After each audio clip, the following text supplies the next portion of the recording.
Caitlin Clark off the team and put Taurasi on, then because of age, it would prevent Caitlin Clark from ever matching or breaking Diana Taurasi's record.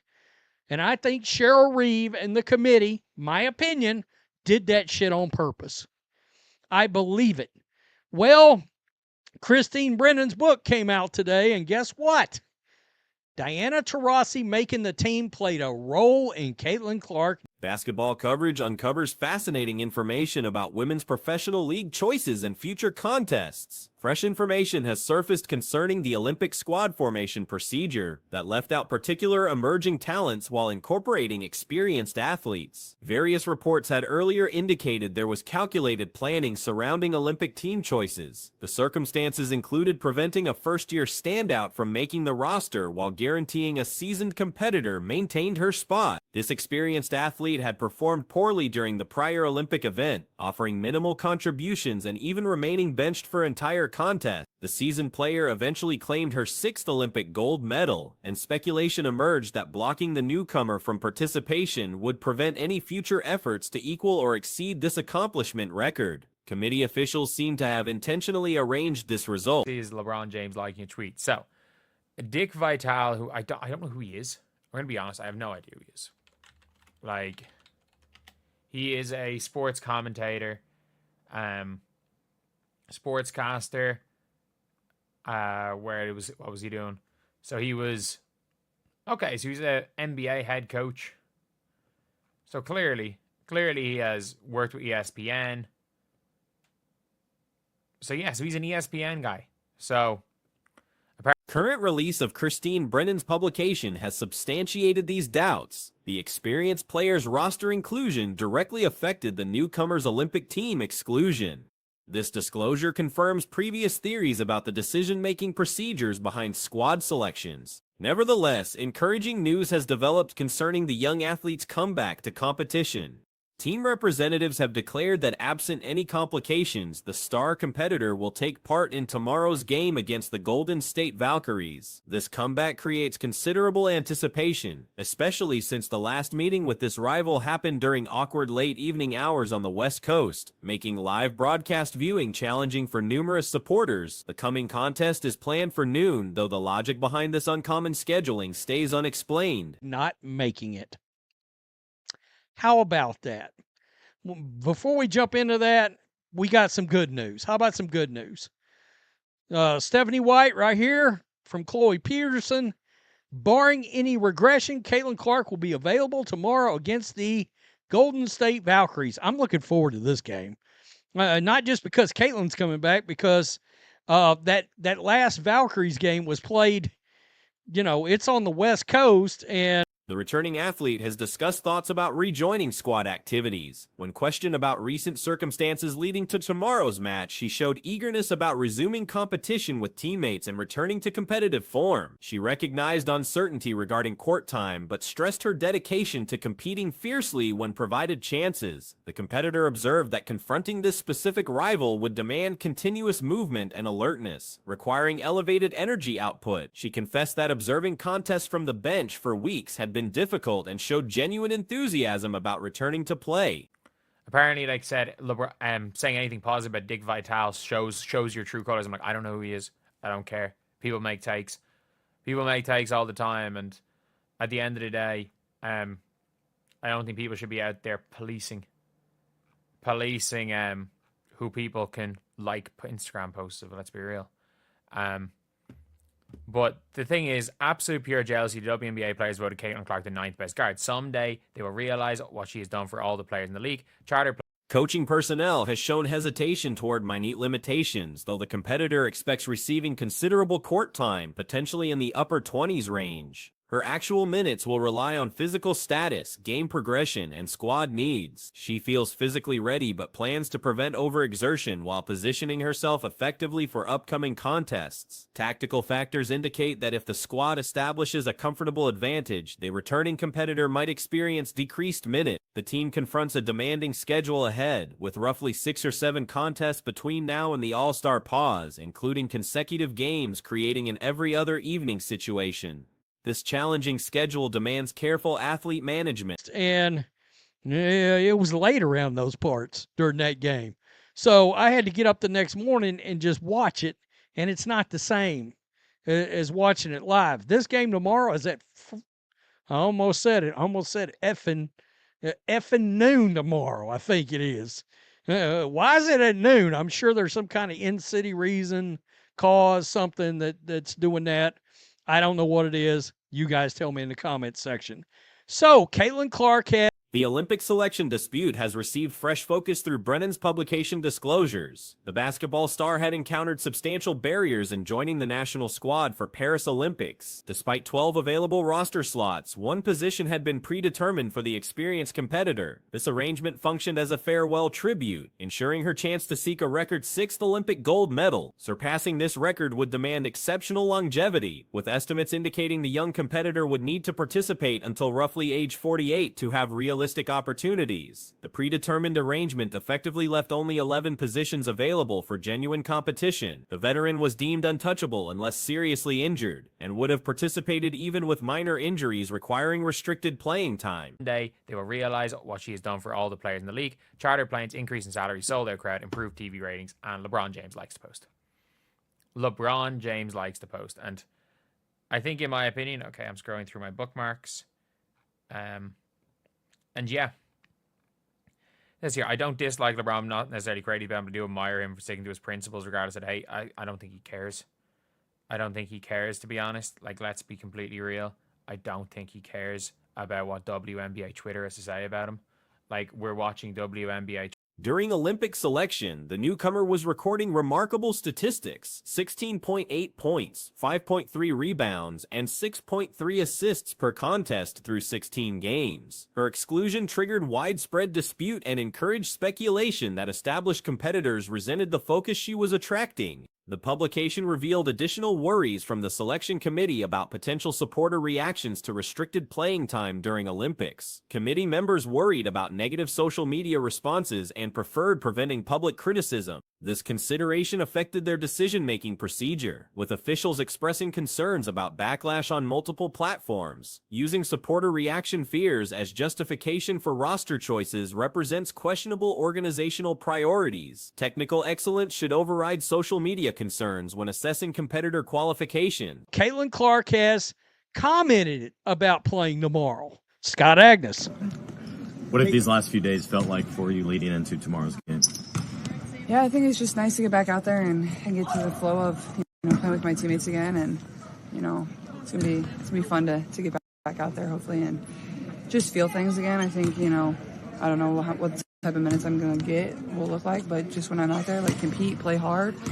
This is gonna be a team that's gonna be moving constantly, so just being aware and active. The newcomer had shown superior performance compared to the veteran throughout the season. The veteran appeared weakened and struggled considerably during that time frame. The exclusion ultimately proved advantageous in some ways, as the break permitted the young competitor to return refreshed and dominate the remaining season through playoffs. However, missing Olympic experience may affect her long-term record-breaking potential, and this outcome appears to have been calculated. The selection procedure reveals systematic problems within the organization, suggesting preferential treatment based on relationships rather than merit. The veteran competitor benefited from satisfying certain organizational criteria that influenced her selection despite performance concerns. Twitter having a meltdown in Twitter spaces, debating whether or not an unrivaled ring is more important than the Commissioner's Cup.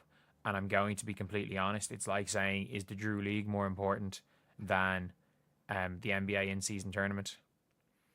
Like, there were literal non-WNBA players playing in Unrivaled. I think that is a fact. There were non-WNBA players, and also it was 3-on-3. It was 3-on-3. And there is a player that's won both of them. These disclosures confirm earlier suspicions about the decision-making procedure and show how political considerations can override athletic merit in team selections. The situation highlights ongoing tensions between established competitors and emerging talents within professional women's basketball. The women's basketball community has exploded in intense discussion following LeBron James's social media support of a post defending Caitlin Clark. Critics within certain WNBA supporter circles have launched aggressive attacks against the NBA superstar, accusing him of prejudice for supporting Clark while not promoting Angel Reese, who has previously shared negative content about James. Bring energy, And yeah, I think that, it's obviously hard sitting out and watching for a few weeks, so I'm definitely excited to get back out there. Steph said yesterday you're not a fan of minutes restrictions. How do you anticipate all that actually going when you play with it? Yeah, I hope to play a decent amount, maybe upper 20s. I guess it just depends how I feel and how the game goes and, what the team needs as well. But, I feel pretty good, but probably going to try not to overdo it as well and put myself in a good position moving forward. James's choice to interact with Dick Vitale's tweet has amplified existing tensions. Vitale, a longtime ESPN broadcaster and former basketball coach, criticized the WNBA Players Association for ranking Clark as only the 9th best guard despite her transformative impact on women's basketball. The post emphasized Clark's role in securing charter flights, increasing player salaries, filling arenas, and dramatically improving television ratings across the league. The dispute reveals James's active monitoring of social media conversations. His awareness of criticism directed toward him appears to strengthen his commitment to publicly supporting Clark. This creates a reinforcing cycle where attacks on James lead to stronger advocacy for Clark, which generates additional backlash from her opponents within the WNBA ecosystem. I just won both of them, and her name is Lexi Hull. But goats recognize goats. This is why y'all crying, because LeBron liked this post. Yep. There is a tweet I saw with 25,000 likes saying LeBron is anti-black because he liked this tweet. No, because if you guys don't know, you can wind back the clock to 2003. You can turn back the clock to 2003, and you guys can see. Some online conversations have reached extreme levels, with accusations questioning James's character and motivations. One widely shared post with thousands of interactions labeled James as having hidden motives simply for endorsing Vitale's message. These reactions demonstrate the polarized nature of current debates surrounding Clark's place in women's basketball. The situation mirrors James's own entry into professional basketball when he joined the NBA directly from high school. Established players questioned his readiness and worthiness. Veterans dismissed him as an inexperienced teenager who couldn't compete at the professional level, creating striking parallels to the reception Clark has received from some current WNBA players. Historical perspective shows that Allen Iverson warned a teenage James about the inevitable shift in public opinion, predicting that early praise would eventually transform into criticism. This prophecy has proven accurate throughout James's career, and similar patterns appear to be developing around Clark's professional journey. I'm going to try not to overdo it as well and put myself in a good position moving forward. I do have a theory that if they're winning this game relatively big, that she might see more of a limited minutes situation tomorrow. They're about to go on a gauntlet, and I predicted she was coming back for this game. They are about to go into a gauntlet heading into the All-Star break.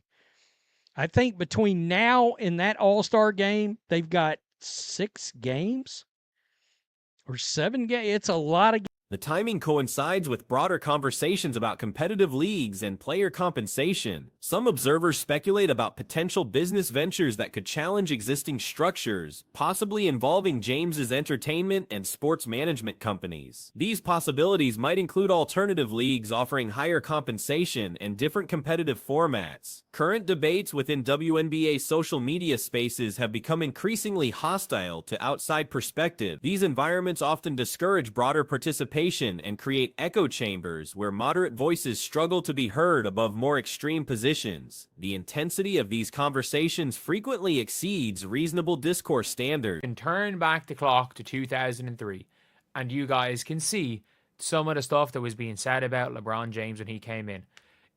Some high school kid's not coming in and taking our minutes. He's here to help us, but he's not as good. We got players at his position on our team that are better. This high school kid's not going to do anything. Because he was a kid in high school.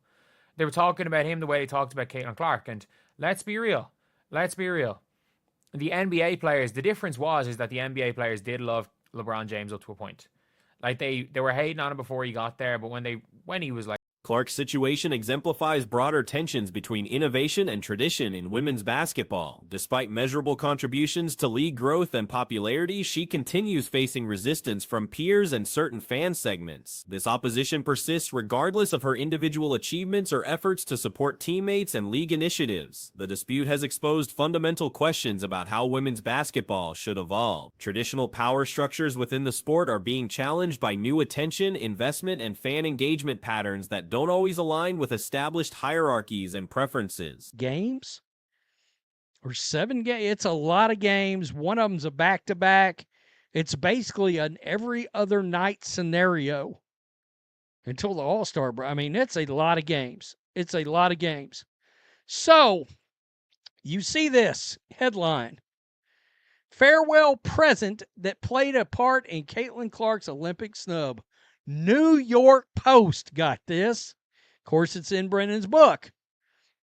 All right. So, the women's basketball phenom. Alternative professional opportunities could emerge during traditional off-seasons, offering players different competitive and financial prospects. These might include exhibition tours, international competitions, or entirely new league structures that prioritize different values and compensation models than current systems. Market forces are creating unprecedented opportunities for women's basketball players, but these changes also generate resistance from those who prefer existing arrangements. The tension between innovation and tradition manifests in various forms, from player rankings to media coverage to fan allegiances and business partnerships. It was like legit.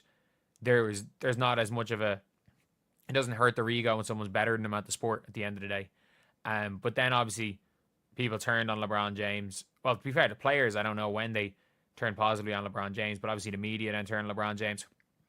We heard it from Allen Iverson as well. When he was talking about LeBron, when LeBron was like 19, he was like, they love you now. They love you now, but soon they're going to hate you. And like, he couldn't have been more right with that when it comes to Speculation about potential labor disputes adds another layer of complexity to these conversations. Some industry observers suggest that upcoming negotiations could create openings for alternative competitive structures, possibly involving high-profile backers and different operational philosophies than current organizations. The involvement of major figures like James adds complexity to conversations that were once confined to smaller communities but now receive national attention. His support for Clark demonstrates how external validation can influence internal dynamics within women's basketball circles. Was already facing an uphill battle to make the U.S. women's basketball team heading into Paris for the Summer Olympics. We all know she should have been on it, which included the fact that despite being 12 roster spots available, one had already been promised to Diana Taurasi. They just gonna give it to her.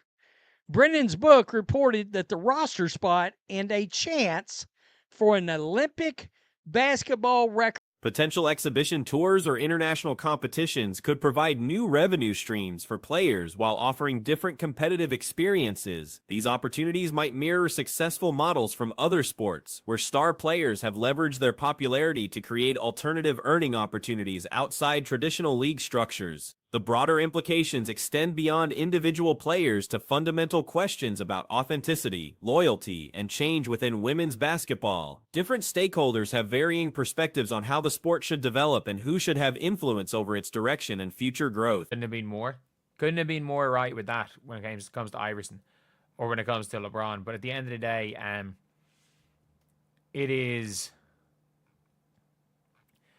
one of those things where, like, LeBron, I said this a year ago, and I'm like, LeBron is probably the only person who has had it in this specific way, has had it similar to Caitlin Clark, because he came up in that era where, you know, it kind of like came up during the. These debates are likely to continue as the WNBA navigates its growing popularity and evolving landscape. The situation demonstrates how social media amplifies both support and criticism, creating environments where conflicts can escalate quickly and reach audiences far beyond traditional basketball communities. As the sport continues expanding, finding balance between honoring established traditions and embracing beneficial changes remains a significant challenge. The ongoing tensions around Clark and James's support for her